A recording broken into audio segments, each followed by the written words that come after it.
सम्माननीय सभापति महोदय, पूज्य गुरुजी गुरुमावृंद, उपस्थित आम छोट बड़ भाई भाई मैंने आज ये पवित्र गुरु दिवस में मत किसी कहवाक सुजोग मिलता और मैं निजक धन्यवाद करुच्ची।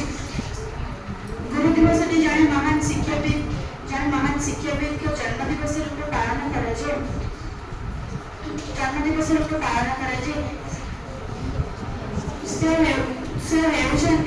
भारत पूर्वतम राष्ट्रपति डॉक्टर सर्वपल्ली राधाकृष्ण से परामर्श दिन टी गुरु दिवस रूप पालन कर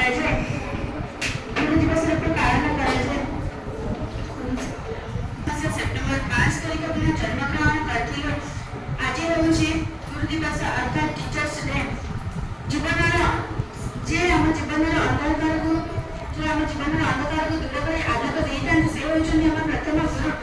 साधारणतः पितामाता होती प्रथम गुरु, किंतु